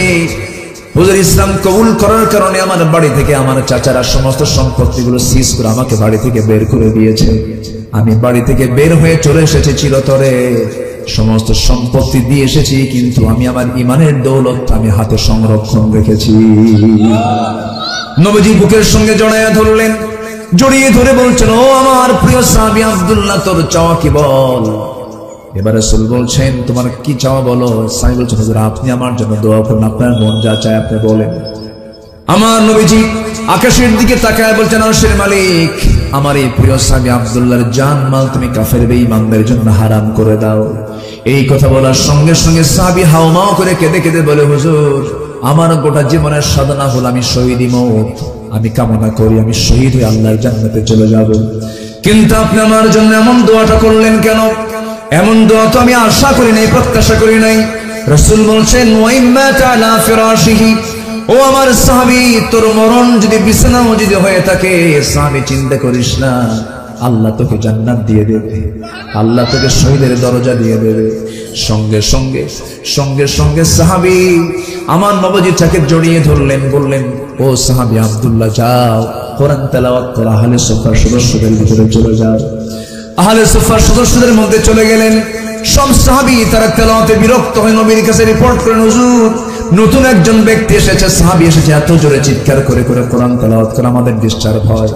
রাসূল বলছেন ও সাহাবীরা, আমার আব্দুল্লাহর তেলাওয়াত করতে তোমরা বাধা দিও না, কারণ আব্দুল্লাহ চিৎকার মেরে এই জন্য কোরআন তেলাওয়াত করে, কারণ আব্দুল্লাহর দিন গ্রহণ করতে গিয়া দুনিয়াটা তার ছাড়তে হয়েছে। আমার আব্দুল্লাহর তেলাওয়াতে বাধা দিও না। আমার নবীজি এই সাহাবীকে খুব ভালোবাসতেন। একদিন আমার নবীজি সাহাবে কেরামকে নিয়ে যুদ্ধের ময়দানে চলে গেলেন। আব্দুল্লাহ যুদ্ধে অংশগ্রহণ করেছেন। যুদ্ধ শেষ হওয়ার পরে নবীজি মদিনার দিকে ফিরে আসতেছেন। ফিরে আসার মাঝে এমন সময় আমার নবীর কানে সংবাদ গেল, হুজুর আপনার ওই প্রিয় সাহাবী আব্দুল্লাহ শাহাদাত বরণ, ওই আব্দুল্লাহ দুনিয়া থেকে বিদায় হয় না, প্রচন্ড অসুস্থ। আমার নবীজি বলছেন ভালো করে তার সেবা করো, ভালো করে তার শুশ্রূষা করো। 3 দিন পরে নবীর কাছে সংবাদ যাওয়া হলো, হুজুর আব্দুল্লাহ যুদ্ধে অংশগ্রহণ করেছে কিন্তু শাহাদাত বরণ করে নাই, রক্তপাত হয় নাই, কিন্তু বাঁচাতে পারলাম না। আব্দুল্লাহ কিন্তু আজকে সকালবেলা দুনিয়া থেকে বিদায় নিয়েছেন। নবীজির চোখে অশ্রু পূর্ণ হয়ে গেল। নবীজি কাঁদতে কাঁদতে বলছেন, সাহাবীরা রে, আমার এমন প্রিয় সাহাবীর মৃত্যুর কথা তোমরা আমাকে জানালে, ওই সাহাবীর জানাজার দায়িত্ব আমি কাউকে দেব না, আমি রাসূল নিজেই তার জানাজার দায়িত্ব গ্রহণ করে নিলাম। জোরে বলি সুবহানাল্লাহ, আরো জোরে বলি সুবহানাল্লাহ। আমার ভাইয়েরা, আমার নবীজি বললেন গোসল করায়া দাও, গোসল করানো হলো। জানাজা শুরু হয়ে গেল। রাসূল জানাজা পড়ায়া দিলেন। জানাজা শেষ করার পরে বলতেন, সাহাবীরা, আমার প্রিয় সাহাবী, আমার কলিজার টুকরা সাহাবী আব্দুল্লাহ কবরটা তোমরা কোথায় খনন করেছো? কই জায়গায়? ওই যে 2 পাহাড়ের চিপায় আমরা কবরটা খনন করেছি। রাসূল বললেন, সাহাবীরা আমাকে নিয়ে যাও, আজকে আব্দুল্লাহর কবরে আব্দুল্লাহকে রাখার দায়িত্ব আমি কাউকে দেব না, এই সাহাবের লাশটা আমি নিজে বহন করে আমার আব্দুল্লাহকে আমি কবরে শোয়া দেব। আমার নবীজি কবরের সামনে চলে গেলেন, কবরে মাটিতে নামলেন, হাতটা গায়ে দিলেন। এমন সময় লাশটা যখন হাতে দেওয়া হলো, রাসূল বলছেন, আমরা আবু বকর ডানে নামো, ওমর বামে নামো। কি কত বড় ভাগ্যবান সাহাবী সেই সাহাবী কবরবাসী, যার কবরে নেমেছেন আমার নবীর মতো মানুষ, আবু বকর ওমরের মতো মানুষ। যখন সুবহানাল্লাহ। আমার নবীজি এবার বলছেন, লাশটা দিয়ে দাও হাতে।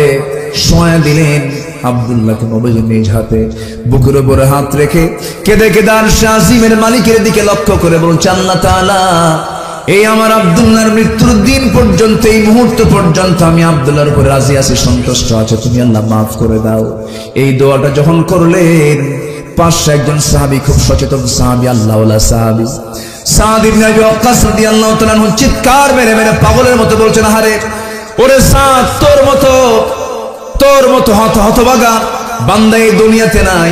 এই সাদ বিন আবি ওয়াক্কাস আজকে জীবন্ত সাহাবী না, জীবন্ত সাদ না হয়ে যদি মরা সাদ হতো, এই কবরবাসী যদি হয়ে যেত, এই সাদের জীবনটা বড় ভাগ্যবান হয়ে যেত। যেরকম সুবহানাল্লাহ। আমার ভাইরা, আমার বন্ধুগণ, ইমান টেনেছি, ইমানটার যত্ন আমরা নেব। জোরে বলি ইনশাআল্লাহ। ইমানের যত্ন আছে না নাই বলেন? যত্ন আছে। বাগান সাজাবেন, মেহনত করতে হয়। জঙ্গল বানাবেন, কোনো মেহনত লাগে না। ইমান এনেছি, ইমানের যত্ন নিতে হবে। খারাপ হবেন, খারাপের জন্য কোনো যত্নের প্রয়োজন হয় না। ইমান যখন এনেছি, প্রথম আহ্বান আমরা নামাজ পড়বো। কি পড়বো বলেন? নামাজ পড়বো। নামাজের জন্য কি শিখতে হবে বলেন? কোরআন শিখতে হবে। কোরআন শিখবো। জোরে বলে ইনশাআল্লাহ। নামাজটা শুরু করব কোন নামাজ দিয়ে বলেন? কার গিট ছুটাবো? কার গিট ছুটাবো? শয়তানের গিট ছুটাবো।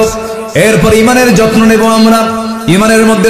ইমানের মধ্যে শিরিক ঢুকাবো না, ইমানের মধ্যে বেদাত ঢুকাবো না, ইমানের মধ্যে সুদ ঢুকাবো না, ইমানের মধ্যে মদ ঢুকাবো না, ইমানের মধ্যে বেনামাজি লোককে ঢুকাবো না, ইমানের মধ্যে আমার সেই নেতাকে ঢুকাবো না যে নেতা নামাজ পড়ে না। ঠিক কিনা?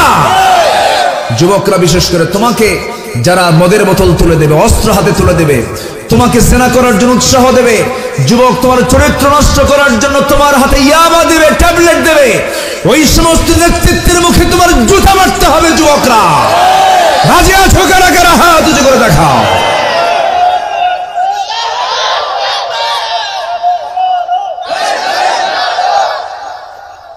আল হাদিসের আলো, কোরআন সুন্নাহ যেখানে,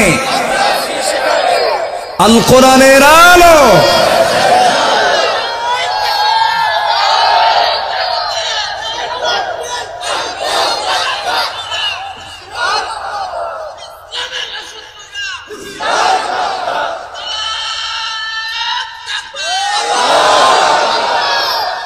আল্লাহ কবুল করুন, জোরে বলে আমিন। আজান তো বহু আগে হয়ে গেছে মনে হয়। জাহান্নামের গর্তটা তো ভয়ঙ্কর, এত ভয়ঙ্কর জাহান্নামের গর্ত। তাফসীরে এসেছে জাহান্নামের গর্তগুলোকে জাহান্নাম পর্যন্ত ভয় পায়, এত ভয়ঙ্কর সেই জাহান্নামের গর্তগুলো। জাহান্নামটার এরিয়া কেমন বড় হবে, জাহান্নামটা কত বড় হবে। এই যে আমরা দিনের বেলা সূর্য দেখতে পাই আকাশের উপরে, আমাদের মাথার উপরে আমরা দেখতে পাই সূর্যটা।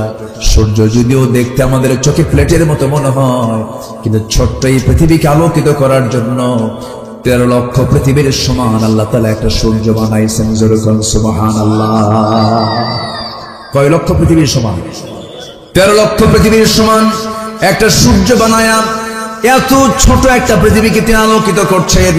ওই বিশাল সূর্য যদি সমুদ্রের মুখে যদি ছেড়ে দেওয়া হয়, বাচ্চার মুখে চকলেট দিলে বলে যেমন 3-4 মিনিট পরে চকলেটটা মুখের ভিতরে নিঃশেষ হয়ে যায়, জাহান্নামের মধ্যে যদি এই বিশাল সূর্যকে ঢুকায় দেওয়া হয়, নিমিষেই সেই সূর্যটা জাহান্নামের মধ্যে হেরে যাবে।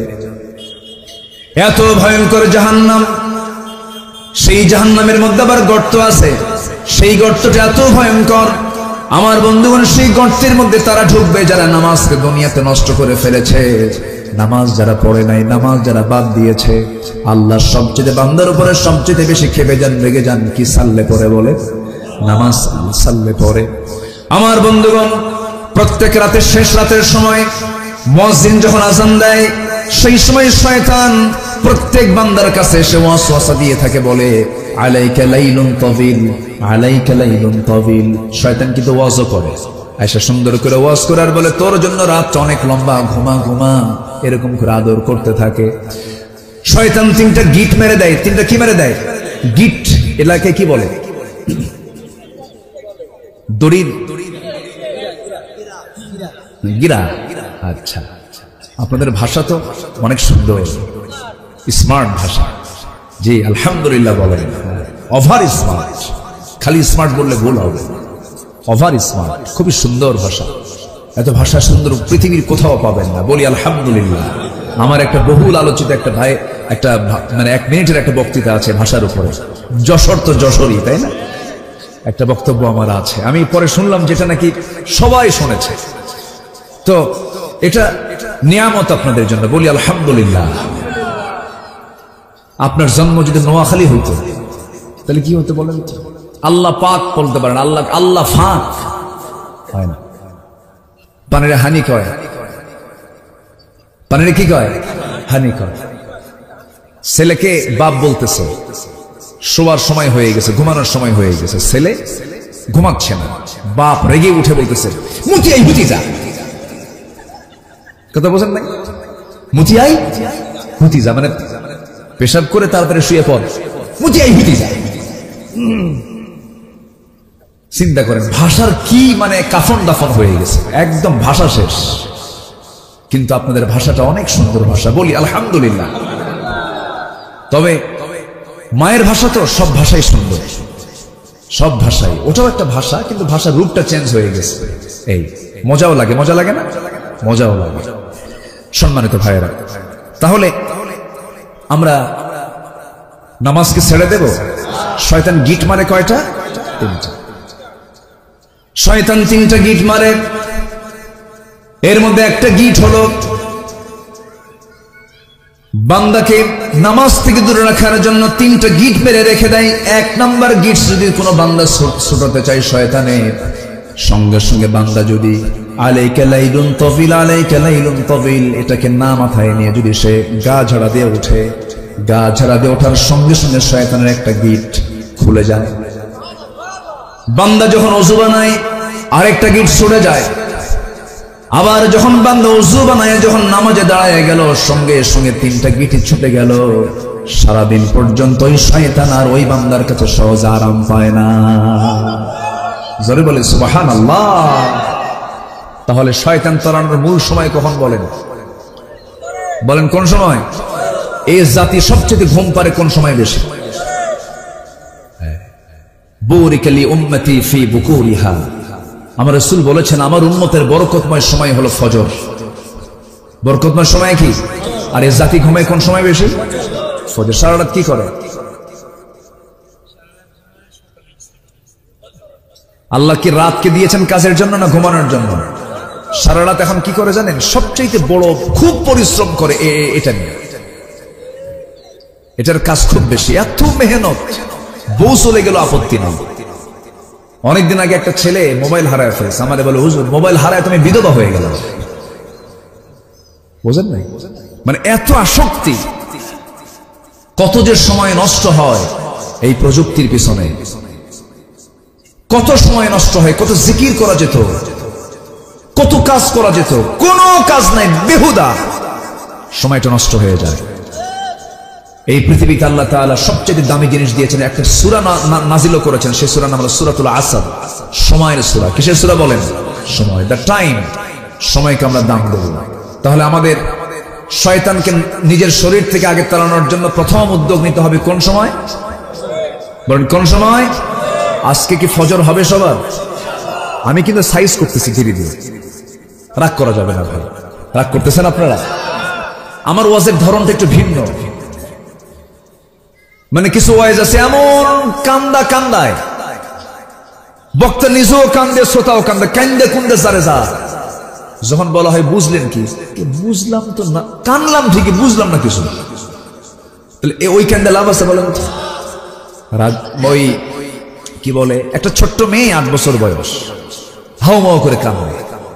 মা এসে বলতেছে মা তুমি কান্দো কেন? তাও কান্দে। তো সন্তানের কান্না দেখে মা কে আর থাকে? মাও কান্দে। তো মা বেটির কান্না দেখে সব আশেপাশের প্রতিবেশী এরা এসে, এই বাপ দুই মা মেয়ের কান্না দেখে এরাও কান্দে। কান্দা কান্দি শেষে এসে এখন সবাই মিলে প্রশ্ন করছে, মা আমরা তো সবাই তোমার জন্য কান্দলাম, কিন্তু তুমি কান্দলা কেন? এটা তো বুঝলাম না আমরা। কান্নার কারণটা কি একটু বলো? বলতেছে কান্দলাম এই জন্য মা, আমার বয়স এখন 8 বছর। যখন আমার বয়স 18 বছর হবে তখন আমার বিয়ে হবে। বিয়ে হওয়ার পরে একটা বাচ্চা হবে, সেই বাচ্চাটা একটা ছেলে সন্তান হবে। ওর বয়স যখন 8 বছর হবে, ওই সময় যদি বাচ্চাটা মরে যায় আমি থাকবো কেমন? এই জন্য কান্দি। কি কথা কি বুঝতেছেন? তাহলে কান্নার কোনো কারণ হলো? কাঁদতেই যদি হয় আমরা কাঁদবো কার কাছে? ওই ফজরে উঠে কাঁদবো। আমার কান্না কেউ শুনবে না, শুনবেন শুধু কে? আমার অভাব কেউ দূর করবেন, অভাব দূর করবেন কে? আমার আল্লাহ। তাহলে আমরা সিদ্ধান্ত নিলাম শয়তানের সারাদিনের প্রথম যে তার অপারেশন সেটা হলো গিট দিয়ে রাখে ঘুমন্ত অবস্থায়, ওই গিট ছুটাবো আমরা। দিন শুরু করব নামাজ দিয়ে, সেজদা দিয়া, আবার সুন্দর করে কোরআন তেলাওয়াত করব। যদি কোনো বান্দা ফজর নামাজটা জামাতে পড়ে, এশার নামাজটা যদি জামাত আদায় করতে পারে, গোটা রাত কিয়ামুল লাইল করলে যে সওয়াবটা হয় আল্লাহ রাব্বুল আলামিন তার আমলনামায় সেই সওয়াব দিয়ে দেন। জোরে বলি সুবহানাল্লাহ, আরো জোরে বলি সুবহানাল্লাহ। আমার বন্ধুগণ, আরেকটা কারণ আল্লাহ রাব্বুল আলামিন বান্দাকে জাহান্নামের গর্তের মধ্যে ঢুকাবেন, সেটা হলো মন যা চায় তাই করা। মন যা চায় তাই কি করা যাবে নাকি? মন যা চায় তাই কি করা যাবে? আমাদের মন কি ভালো? আস্তে কর, আমাদের মন ভালো? মন তো ভালো না, আমাদের মন খুব খারাপ। মন চায় অনেক কিছু। আচ্ছা, পুরুষ যারা বসে আছেন তাদের কি মন চায় না একটু মেয়েদের দিকে চায় থাকি? দেখেন, মানে মানে নজর মনে দেই না, মনে হয় ভাবসা মনে কি বলেন, মন কি চায় কিনা বলেন? যদি পুরুষ হন তাহলে হবে চাবেন। বলেন, পুরুষ যারা আছে নারীর প্রতি কি তাকাতে মন চায় না? চায় কিনা? চায়। মন তো চায়, তাকানো কি যাবে? পরনারীর দিকে তাকানো যাবে? তাকালে কি হবে? কে গুনাহ দেবেন? কার ভয়? তাকাবো না কার ভয়ে? তাহলে মনের ট্রিটমেন্ট আমি নিজেই করলাম, আমি তাকাচ্ছি না। আল্লাহ বললেন আমি তোকে মুজাহিদের সওয়াব দিয়ে দিলাম। যেরকম সুবহানাল্লাহ। তাহলে মন কিন্তু প্রথম চান্সে খারাপ কিছু চায়। মন চায় ওরে ঠকাই, মন চায় ওরে কেমনে পেঁচের মধ্যে ফেলবো, মন চায় কেমনে মিথ্যা কথা বলবো, কেমনে ঠকাবো। মন তো শুধু খারাপ কিছু চায়। কিন্তু মনটাকে আপনি যদি ট্রিটমেন্ট করতে পারেন, আল্লাহ বলছেন সেই হচ্ছে সবচেয়ে বড় সফল। যেরকম সুবহানাল্লাহ। قد أفلح من تزكى قد أفلح من تزكى وذكر اسم ربه فصلى। সে ব্যক্তি সফল যে ব্যক্তি নফসের ট্রিটমেন্ট করতে পেরেছে। জোরে বলি সুবহানাল্লাহ। আল্লাহ রাব্বুল আলামিন বলেন ওয়াত্তাবাউশ শাহাওয়াত, যারা নফসের দাসত্ব করে দুনিয়া থেকে বিদায় নিয়ে নেবে, আমি তাদেরকে জাহান্নামের গর্তের মধ্যে ঢুকায় ফেলবো। মন যা চায় তা করা যাবে না। মন চায় আমার আইন দিয়ে আমি দেশ চালাবো, তা হবে না। মন আপনার চাইবে হবে না, কারণ আল্লাহ বলছেন তোর আইন দিয়ে নয়, আমি আল্লাহ আমার আইন দিয়ে তোর দেশ চালাতে হবে। জোরে বলেন ঠিক কিনা? মন যা চায় তাই করা যাবে না। আল্লাহ রাব্বুল আলামিন সূরাতুল আহজাবের 35 নম্বর আয়াত আমি একটু মিলায়ে দিচ্ছি। আগের থেকে যোগসূত্র মিলায়ে দিয়ে আয়াতের সঙ্গে আমি ঢুকে যাচ্ছি, আয়াতের সঙ্গে মিলায়ে দিয়ে আমি আয়াতের গভীরে আস্তে আস্তে চলে যাচ্ছি। আমার বন্ধু আল্লাহ রাব্বুল আলামিন বান্দাকে ডাক দিয়ে বলছেন, বান্দারে 10টা গুণে গুণান্বিত যদি হতে পারো, আমি তোমাকে 2টা পুরস্কার দিয়ে দেব। 1 নম্বর হলো সাধারণ ক্ষমা, আর আমি তোমার জন্য বিশাল বড় পুরস্কার আমি জান্নাত রেখে দিয়েছি। 10 কাজে কয় পুরস্কার? 10 কাজের কয় পুরস্কার? একটা হলো ক্ষমা। একটা কি? ক্ষমা। কে করে দিবেন? কে করে দিবেন? আর জান্নাত কে দিয়ে দিবেন? সবাই কি জান্নাত নিতে চান? জান্নাত ছোট না বড়? পৃথিবী বড় না জান্নাত বড়? সর্বনিম্ন জান্নাত হলো 10টা পৃথিবীর মতো একটা জান্নাত। কয়টা পৃথিবী বলেন? ছোটখাটো হয়ে গেল মনে হয়। আমি আগে চিন্তা করতাম, হানিফ ভাই, চেয়ারম্যান ভাই, আমি আগে চিন্তা করতাম, চেয়ারম্যান ভাই, আমি আগে চিন্তা করতাম, ছোটবেলা ওয়াজ শুনতাম তো, আগে তো এত বুঝিনি। আব্বাকে বলতাম, আব্বা এই যে বক্তা যে ওয়াজ করতেছে, একটা লোককে সর্বনিম্ন 10টা পৃথিবীর মতো একটা জান্নাত দেওয়া হবে, এত জায়গা কই? এটা ব্রেনে খেলতো না। এত জায়গা আল্লাহ কোথায় রাখছে? এই জনে জনে, তাও নিম্ন জান্নাত হলো 10টা পৃথিবীর মতো একটা জান্নাত, এত জায়গা কোথায়? পরে একটু আকাশ নিয়ে, আল্লাহ তাআলা তো আকাশ নিয়ে গবেষণা করতে বলেছেন, সমুদ্র নিয়ে গবেষণা করতে বলেছেন। তো আকাশের দিকে তাকায় দেখি আল্লাহ আরো মানে 10টা পৃথিবী আরো কম মনে হচ্ছে আমার কাছে। আল্লাহু আকবার বলে। এত জায়গা আল্লাহর আছে। কেমন করে দেখেন, আমরা যেখানে বসে আছি এখান থেকে সূর্য যে আমরা দেখতে পাই, সূর্য কি আসলেই এরকম দূরে না আরো দূরে? এই সূর্য যদি এত বড় হয় পৃথিবী থেকে 13 লক্ষ গুণ, তা অনুমান আন্দাজ। তারকাগুলো যে ওই তারার কি বলে চাঁদের পিছনে যে তারকাগুলো রাতের বেলা দেখি, ওগুলো কি জোনাকির মতো ছোট ছোট?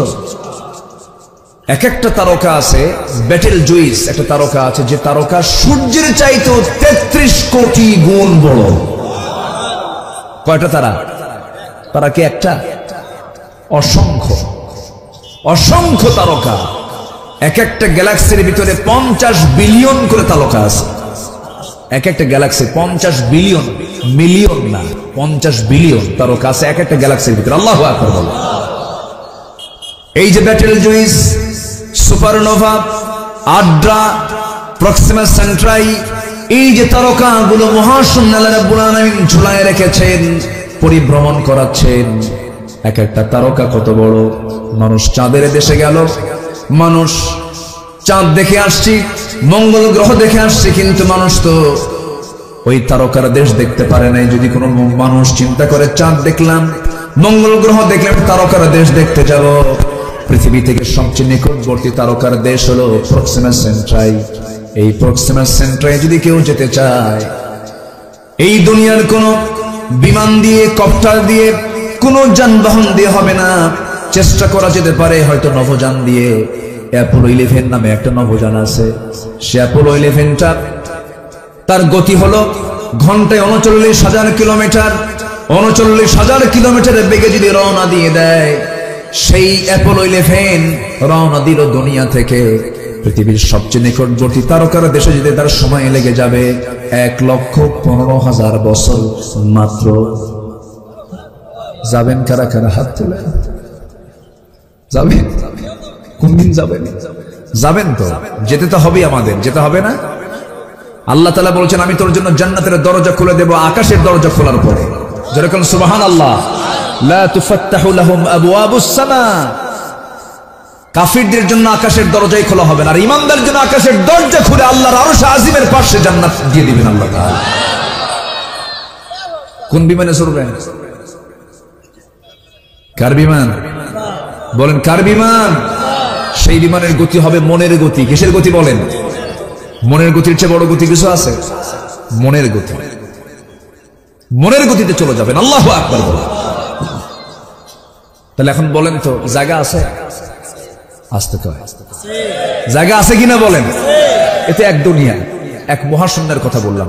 আকাশ কি একটা না 7টা? 7টা আকাশ, সাবআ সামাওয়াত। 7টা আকাশ, এক একটা আকাশ এটাই সবচেয়ে ছোট, উপরে আরো বড়। আল্লাহ তাআলা আরশ আজিম হলো 7 আকাশের উপরে। সুবহানাল্লাহ বলবেন না? জোরে বলি সুবহানাল্লাহ। কিন্তু আল্লাহ বলেন কি জানেন? আল্লাহ বলেন, বান্দা তোর সবাই দূরে, আমি তোর কাছে। জোরে বলি সুবহানাল্লাহ। আমার সবচেয়ে কাছে কে? ওয়া নাহনু আকরাবু ইলাইহি মিন হাবলিল ওয়ারিদ। সবচেয়ে কাছে। কিন্তু আমার আল্লাহ তাআলা আরশ আজিমের সমাসীন আছেন, সর্ব জায়গায় বিরাজমান, ওয়াহদাতুল ওয়ুজুদ। আমি সমস্ত বিষয় নিয়ে তর্ক বিতর্কে যাই না কখনো। আমি মাসলা মাসাইল নিয়ে আমি কখনো এরকম আউটডোরে কোনো কথা বলে ট্রল হোক, গন্ডগোল লাগো, কালে মালেম কেসাল লাগো, এগুলো আমি চাই না। তবে ওয়াহদাতুল ওয়ুজুদ, আল্লাহ সব জায়গায় বিরাজমান, এই ব্যাপারে অধিকাংশ আলেম ওলামা একমত নন। কারণ আল্লাহ তাআলা স্পষ্ট জানিয়ে দিচ্ছেন, আমি আল্লাহ কোথায়? আর রহমানু আলাল আরশি ইস্তাওয়া। আমার আল্লাহ তাআলা আরশ আজিমের সমাসীন আছেন। যেরকম সুবহানাল্লাহ। টয়লেট নাই? টয়লেট? আল্লাহ টয়লেটে থাকে? আমার বন্ধুগণ একটু কান লাগাবেন, আমি গভীরে যাব না, শুধু এতটুকু বলবো, আমার বন্ধুগণ সে আল্লাহ তাআলা আরশ আজিমে আছেন। কিন্তু আমি কি করি, আপনি কি করেন? দিনের আলোতে, রাতের আধারে কেউ না জানলেও আমার আল্লাহর ইলমটা জেনে যায়, সব তিনি বুঝে নেন। আমার বন্ধুগণ আজকের এই প্রযুক্তির যুগে আরো সহজ হয়ে গেছে। আপনার মোবাইলে টাকার দরকার, আপনি একটা নক দিলেন, চাপ দিলেন, সব হিস্ট্রি আপনার মধ্যে চলে আসলো। আজকের এই প্রযুক্তির যুগে অনেক কিছুই সম্ভব। আমার আল্লাহর ফেরেশতা আছে না নাই? আসতে বলবেন না, আছে না নাই? সব তারা অটো রেকর্ড করছে। আগে হুজুররা ওয়াজ করতো, যখন যে আমলনামা ডান হাতে দেওয়া হবে, বাম হাতে দেওয়া হবে, নাস্তিকরা বলতো হুজুররা কি কয়, এতগুলো খাতা নিয়ে চলবে কেমনে? এখন উত্তর দিবি না? এখন উত্তর দে। এখন তার আমল নামার তো আর খাতা লাগে না, এখন কি লাগে? সব মেমোরি। সব কি? মেমোরি। 50 কেন, 50টা ঘরের মধ্যে যে কাগজপাতি আছে, যে হিসাব আছে, একটা মেমোরির মধ্যে তার চেয়ে বেশি থেকে যায়। এখন তার কেউ প্রশ্ন করেন, আল্লাহ তাআলা ঝুলাই দিবেন, আমলনামা ঝুলাই দিবেন প্রত্যেক বান্দার কাঁধে, বুকে, অথবা ডান হাতে বাম হাতে ঝুলাই দিয়ে বলবেন, ইকরা কিতাবাকা কাফা বিনাফসিকাল ইয়াওমা আলাইকা হাসিবা। পাঠ করো তোমার আমলনামা। ল্যাপটপ অন কর, তোর পার্সোনাল ল্যাপটপ অন কর, দেখ জন্ম থেকে মৃত্যু পর্যন্ত তুই কোন ওয়াকাম কুকাম গুলো করছিস, দেখ সম্ভব কিনা। জনজনে আল্লাহ তাআলা দিতে পারবেন কিনা? মানুষের সামান্য ব্রেন দিয়ে যদি করা যায়, আল্লাহ কি করতে পারেন না? ইউরোপ আমেরিকার দিকে যান, ইউরোপ আমেরিকায় ক্রাইম নাই কেন? ওরা কি মানুষ ভালো ভাবতে চায় না? যে আমেরিকা ইরাকের 7.5 লক্ষ মানুষকে মেরে শেষ করে দিল, দ্বিতীয় বিশ্বযুদ্ধ কারা ঘটাইছে, প্রথম বিশ্বযুদ্ধ কারা ঘটাইছে, আজকে রাশিয়া ইউক্রেন যুদ্ধ লাগাচ্ছে কারা? এই সমস্ত সন্ত্রাসী কর্মকাণ্ডের সাথে মুসলমানদের কোনো সম্পর্ক নাই। তারা কি ভালো? কে বলছে ভালো? কে বলেছে ভালো? প্রযুক্তির কারণে তারা সবকিছুকে অনলাইনের মধ্যে নিয়ে আসছে, সব জায়গায় সিসি ক্যামেরা লাগানো আছে, আকাম কুকাম করার সুযোগ তারা রাখেনি। তাদের জোরালো প্রযুক্তিকে ইউজ করার কারণে তারা ভালো হতে বাধ্য। কথা বোঝেন নাই? কিন্তু আমরা ভালো হব প্রযুক্তি দিয়া না আল্লাহর ভয়ে? আমরা ভালো হব কার ভয়ে? আসতে বলবেন না কার ভয়ে? আমেরিকা কিসের মডেল আমাদের বলেন? ইউরোপ আমাদের কিসের মডেল? যে দেশে পুরুষ পুরুষকে বিয়ে করে, পুরুষ পুরুষকে বিয়ে করে, নারী নারীতে আসক্ত হয়, যা কুত্তা বিলের মধ্যেও নাই। কুকুরে এত জঘন্য না। সমকামিতাকে প্রমোট করা হচ্ছে আমার দেশে। আবার ওইদিকে ঋষি সুনাক অবশ্য বলেছেন, ইংল্যান্ডের যিনি ব্রিটেনের প্রধানমন্ত্রী, তিনি বলেছেন a man is a man, a woman is a woman, that's just a common sense. একটা পুরুষ একটা পুরুষ, একটা নারী একটা নারী, এটা বোঝার জন্য বুদ্ধিজীবী হওয়া লাগে না, কমন সেন্সই যথেষ্ট। কথা বোঝেন নাই? এই বিকৃত যৌনাচারে জাতিকে মিশিয়ে দেবার জন্য আমার দেশেও কিছু সমকামী বের হয়েছে। ট্রান্সজেন্ডার কেন শেখানো হয়? কেন ট্রান্সজেন্ডারের এই সমস্ত কথা শিখান? জাতির কিসমত ভালো হয়ে যাবে। ফিলিস্তিন বন্ধু না ইসরায়েল বন্ধু আমাদের? কারা বন্ধু আমাদের বলেন? কারা বন্ধু? ক্লাস 10 এর সিলেবাসে কেন ফিলিস্তিনের মানচিত্র না দেখায়, কেন ইসরায়েলের মানচিত্র দেখানো হয়? ইসরায়েল কি বৈধ না অবৈধ? ওরা কি বৈধ না অবৈধ? ভাড়াটিয়া কখনো বাড়িওয়ালা হয়? ওরা ছিল ভাড়াটিয়া, এখন হয়ে গেছে কি বাড়িওয়ালা। অনেক কথা তো ছিল, শর্ট করে আমাকে বলতে হচ্ছে। তাহলে আমাদের শত্রু চেনার দরকার আছে না নাই? যারা সমকামিতাকে প্রমোট করে, যারা পাপকে প্রমোট করে, যারা মদের বোতল নিয়ে বসে থাকে, যারা জেনার কারবার উৎসাহ দেয়, যারা কাম কুকাম করে বেড়ায়, যারা নামাজ পড়ে না, তারা কি আমার বন্ধু হতে পারে? মদ খায় কারা বলেন? আমাদের দেশে মদ খায় না? মদ বানানো হয় না? খুলনা ডিভিশনে মদের ফ্যাক্টরিও আছে, কেরুয়ান কম দর্শনা চুয়াডাঙ্গা। গত বছর মাশাআল্লাহ মদ বিক্রি করে কয়েক কোটি টাকা লাভ হয়েছে। আলহামদুলিল্লাহ, আলহামদুলিল্লাহ। খান নাই ও নাউজুবিল্লাহ কইছেন? আচ্ছা ঠিক আছে। মদের বোতল